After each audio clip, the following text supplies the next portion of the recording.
Gremlins began in the fertile imagination of New York University student Chris Columbus, who was living in a mice-infested loft in Manhattan. Screenwriter Chris Columbus. I would sleep at night with my arm draped over the bed, and there were mice. So every now and then I would wake up in the middle of the night with a mouse sort of brushing by my hand. And I had this fear of them starting to nibble on my fingers. And I thought, well, there's nothing really more frightening than these tiny little creatures. So I just started thinking about it, and that's where the idea of Gremlins originated. I spent a lot of time in Chinatown in New York as a student because it was cheap to get dinners and lunches there. And there were always these shops, always these little side alleys and really interesting places that sold things that I didn't see in many other, you wouldn't see in your average Duane Reade, right? So I was kind of obsessed with these little tiny stores that I was too nervous and a little too afraid to go into. So I thought, well, wouldn't it be interesting if you found one of these kind of odd pets in this Chinese shop? At the same time, I knew that these cuddly creatures were going to turn into these horrific monsters, but I didn't know what to call it. I went to a bookstore, actually, and found a Chinese-American dictionary, and I looked up the name Devil, and Devil was Mogwai, and that's where I came up with the name Mogwai. Columbus wrote Gremlins as a non-commissioned and unsolicited screenplay in the hopes that it would be picked up and bought by a studio, producer, or director. The script initially was a very hard R-rated movie, with less emphasis on comedy. Some of the scenes in that included scenes of Billy Peltzer's mother getting decapitated and her head bouncing down the stairs. The Gremlins ate the dog. At one point, the Gremlins went into a McDonald's and ate all the people but left all the burgers. So, needless to say, it was pretty extreme. Columbus's agent sent the script out to every studio in town, but they all turned it down. With only one exception, the greatest director in the world, executive producer Steven Spielberg. I just took about 20 scripts home for the weekend, and literally in the pile was this thing called Gremlins. And I noticed the name of the writer. There are not a lot of writers named Chris Columbus. I didn't know whether that was a nom de plume, whether he was hiding his actual identity, but I was very intrigued with the script. I read it and I said, this is like a candy store. This is like every delightful piece of devilish comedy horror I've ever read before. Spielberg, along with partners Kathleen Kennedy and her husband Frank Marshall, at the time was establishing a new production company called Amblin, named after the short film that gave Spielberg a contract at Universal Pictures. Spielberg had Columbus come to Los Angeles to discuss the script. One of Spielberg's suggestions was that the film should be audience-friendly, so a lot of the more graphic scenes were eliminated, and another crucial change to the script was that Gizmo was going to be too cute for anything to happen to him, and the audience wanted him to be present throughout the film, because originally Gizmo turned into the main bad gremlin, Stripe. Columbus wrote about 10 drafts of the script. Now Spielberg had to look for a director. Eventually, Gremlins wound up in the possession of a filmmaker who started out working for Roger Corman. His name was Joe Dante. Dante made 2 films that caught the attention of Spielberg. One was the Jaws ripoff Piranha. The other was the werewolf film The Howling. At that point, Dante was experiencing a lull in his filmmaking career, and when he received the script for Gremlins, which had Spielberg's name attached to it, he thought it was sent to the wrong address.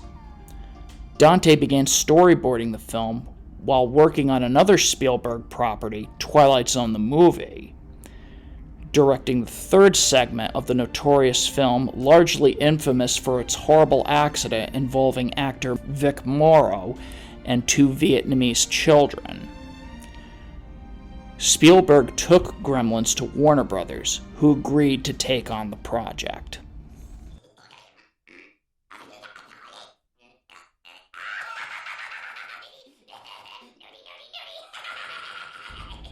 The first person cast in the film was Phoebe Cates.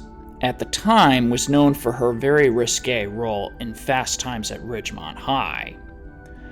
For the role of Billy Peltzer, Spielberg insisted on the casting of an unknown actor named Zach Galligan. I was really quite nervous, but Phoebe was so sunny and happy and completely unnervous that kind of calmed me down a little bit. I mean, she just seemed so confident. But apparently at the end of the audition, I put my head on Phoebe's shoulder, and I kind of like looked up like, and went like sigh, like it was what a romantic scene, and how pretty is this girl, and how happy am I doing this audition and everything.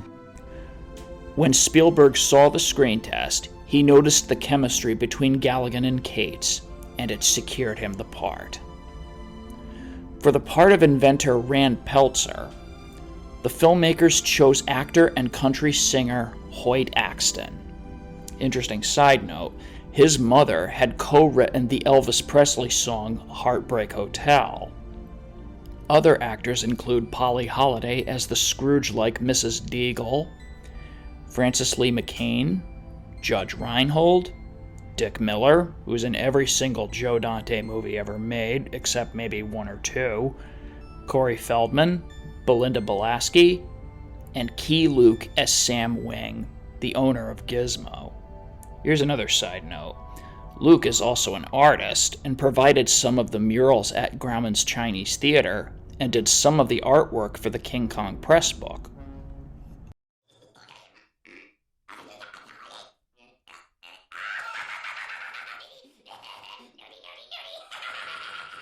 For the task of bringing to life the titular Gremlins and Gizmo, Amblin reached out to Chris Walas, who had been responsible for the face melting in Indiana Jones and the Raiders of the Lost Ark. Needless to say, Walas had his work cut out for him. Gremlin's creator, designer, and operator, Chris Walas. The interesting aspect of doing both designs at the same time for me was that they had to in many ways be opposites, cute and cuddly and scaly and nasty, but still had to be two sides of the same character. I couldn't take a Mogwai, cute little Gizmo, and have him turn into a crocodile. It doesn't look like there's a biological advancement there. So I had to come up with some key elements that were translations from Mogwai to Gremlin. The ears were the big ones because they were, for me, they were key to the character of both the Mogwai and the Gremlins for different reasons. I call them mood indicators because it's a really simple way to show a range of stuff going on. You know, their ears shoot up when they're surprised, they fold back when they're angry. You've got a lot of very simple communication tools in just those ears. The only way this was to be accomplished was to use puppets.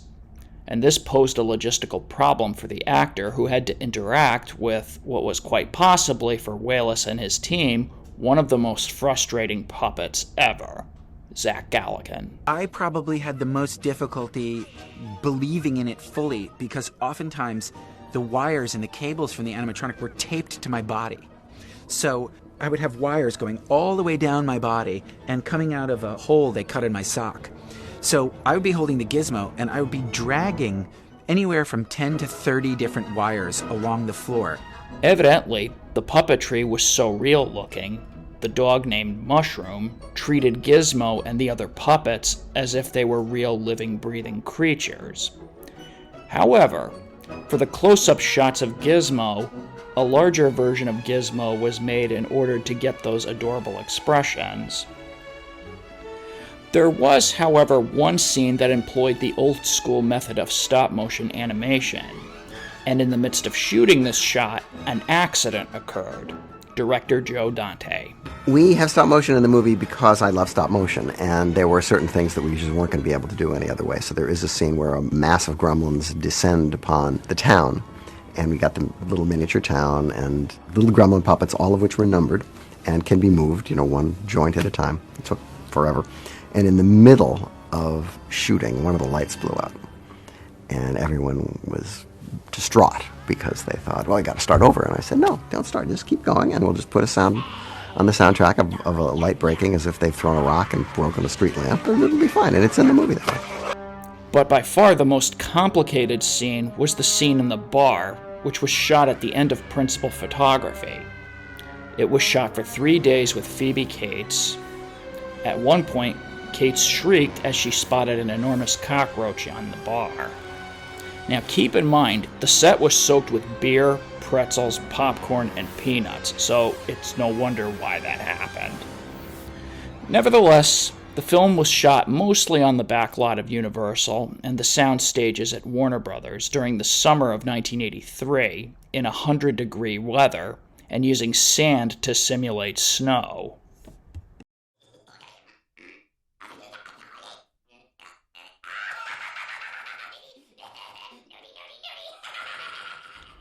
The film had to undergo post-production. Now, a large number of scenes were cut out of the film, but they can be viewed on the DVD and Blu-ray releases of the film. One scene that ran into some controversy was the scene involving Phoebe Cates recounting a horrible Christmas during her childhood, in which her father died trying to climb down the chimney dressed as Santa Claus. A number of studio heads wanted the scene to be cut, but that decision was up to Steven Spielberg. Spielberg didn't care for the scene either, but felt that this was Joe Dante's film, and if he wanted to keep the scene, then he's more than welcome to do so. The sound design was accomplished by Mark Mangini. Mangini actually wrote a vocabulary for the Gremlins. Now the next step was to find performers to voice the Gremlins and Gizmo. The task of voicing most of the Gremlins fell to Frank Welker. It was Welker who recommended Canadian-American stand-up comic Howie Mandel to provide the adorable voice of Gizmo. Having fun? Pretty neat, huh? The finishing touch is the music score by Academy Award-winning composer Jerry Goldsmith. For Gremlins, Goldsmith employs a synthesizer and a full orchestra.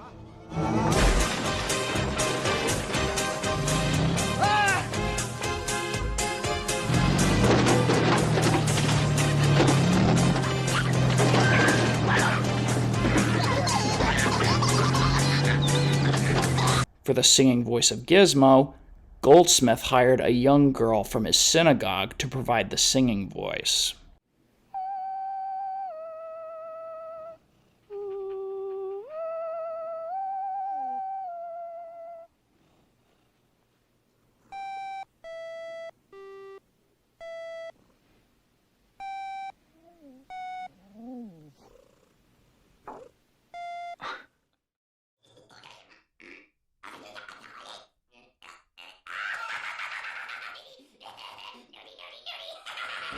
Gremlins opened June 8, 1984, in second place at the box office, as it was unable to take the #1 spot from another movie released that same day, my all-time favorite movie, Ivan Reitman's Ghostbusters. At first, the film was to be released at Christmas, since the movie was set at Christmas, but Warner Brothers set the film for a June 8th release in order to compete with Ghostbusters, which was released by Columbia Pictures, and Indiana Jones at the Temple of Doom, which was released by Paramount the week before. Even though Gremlins made more money the second weekend, Ghostbusters still ruled supreme. But there was a reason why. Joe Dante. Ghostbusters generally beat us most places, but when the movie came out, partly because it was advertised with a very E.T.-looking poster with E.T. colors and a fuzzy hand coming out of a box that made it look like Son of E.T., a lot of parents were upset that when they went to the movie, it wasn't Son of E.T. It was, the first half of it was Son of E.T., and the second half of it was Monster. The film did run into some controversy over the level of on-screen violence, in particular the scene in which the Gremlins are in the kitchen, most notably when a Gremlin gets himself nuked in a microwave.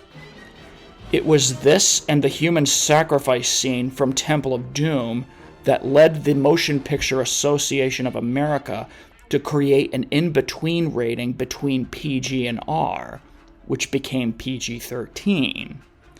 The first movie to get that rating was John Milius's film Red Dawn, released in August of 1984. The critical response was predictably mixed. Leonard Maltin called it icky mayhem, but Siskel and Ebert both loved the film. But by far the dumbest thing said about the film was by Jonathan Rosenbaum of the Chicago Reader, in which he compared the Gremlins to African Americans. Black Studies scholar and cultural critic Patricia Turner backed up this, saying the Gremlins reflect negative African American stereotypes in their dress and behavior. They are shown devouring fried chicken with their hands, listening to black music, breakdancing, and wearing sunglasses after dark and newsboy caps, a style common among African American males in the 1980s. She even argues that the choice of the film's only African American character, Roy, as the first victim suggested that it is, quote, his punishment may be for pursuing a place in a predominantly white society, end quote. All I can say to the two of them is, you really need to lay off the peyote. Seriously, I'm worried about the two of you.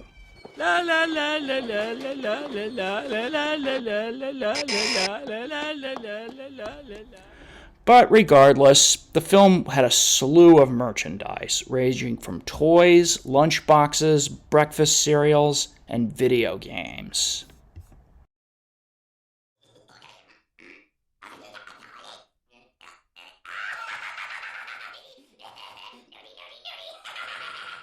The studio wanted to mount a sequel to Gremlins due to the overwhelming response, but the taxing experience of making the first movie was too much for Joe Dante, so he declined.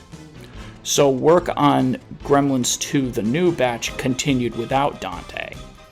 But after they were unable to get the film off the ground, the studio went back to Dante and made him an offer he couldn't refuse. He would have carte blanche to do whatever he wanted with the sequel. Dante's idea was to make a film that spoofed the first movie and poked fun of sequels in general.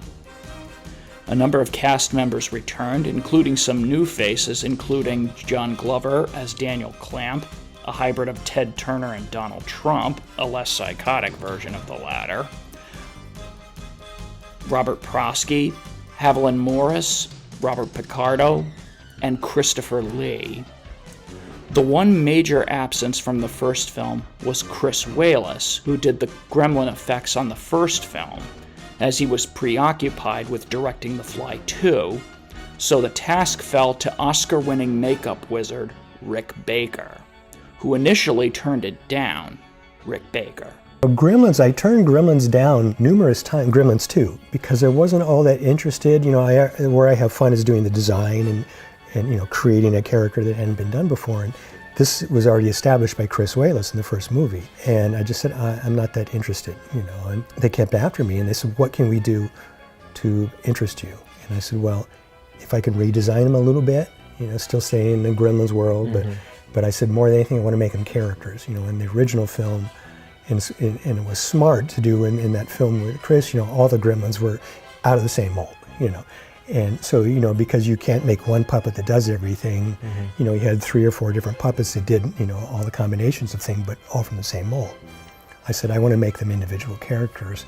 And I was saying, let's base them a lot on Warner Brothers cartoon characters. Yeah. We had Daffy, we called one Daffy, we had a George and Lenny, which you used to have all the time in the Warner Brothers cartoons, of mice and men kind of characters. And so we kind of based the designs on that, but that meant, we would have, 6 versions of Daffy and 6 versions of Lenny, 6 versions of George, and so we made so much stuff. One of the most memorable additions was the Brain Gremlin, voiced by Tony Randall.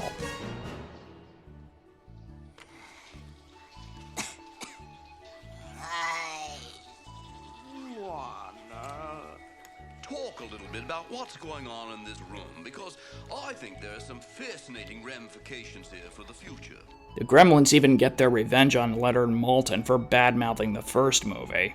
We were so desperate for entertainment, trash, wait a minute.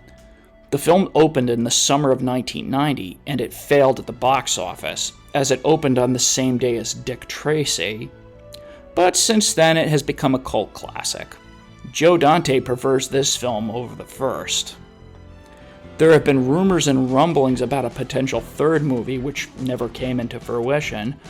But in 2023, HBO Max will premiere an animated prequel series called Gremlins: Secret of the Mogwai, focusing on a young Sam Wing, played by Key Luke in the two movies, first being introduced to Gizmo. Joe Dante is creative consultant, and Zach Galligan will reprise his role as Billy Peltzer.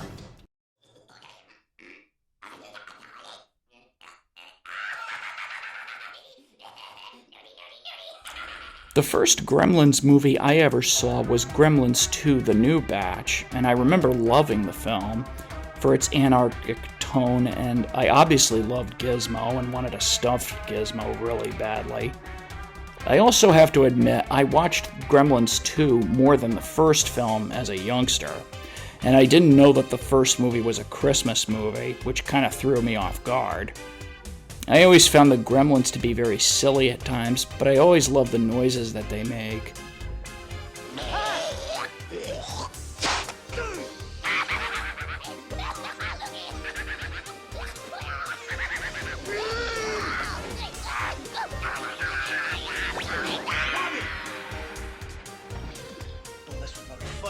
I always wanted to see more Gremlins stuff, but there was never anything after Gremlins 2, and I've always wondered why.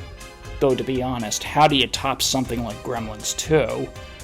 But I did come across two YouTube videos I would really like to mention. One is a fake trailer for a crossover movie of Gremlins and Ghostbusters by a user named 7Ellen, which is so creative and clever, since both movies came out the same day. It's here. Wow. I'd like to analyze it. Oh, look at him. Look at I him. love you. Oh, look at his gut. Oh, he's a coconut, this guy. You're gonna be staying at Uncle Pete's until this thing blows over. This is your place now. The other is an alternate version of the moment from the second movie, where the film breaks and the Gremlins have taken over the theater in the theatrical cut, and when the Gremlins interfere with your VCR. This time, the Gremlins have taken over your video on demand and start showing up in various other movies, such as The Exorcist, The Goonies, Indiana Jones and the Raiders of the Lost Ark, and Batman, only for Batman to do them in. The video is done by Sasha Feiner under the name Bat Gremlin. It's definitely worth checking out.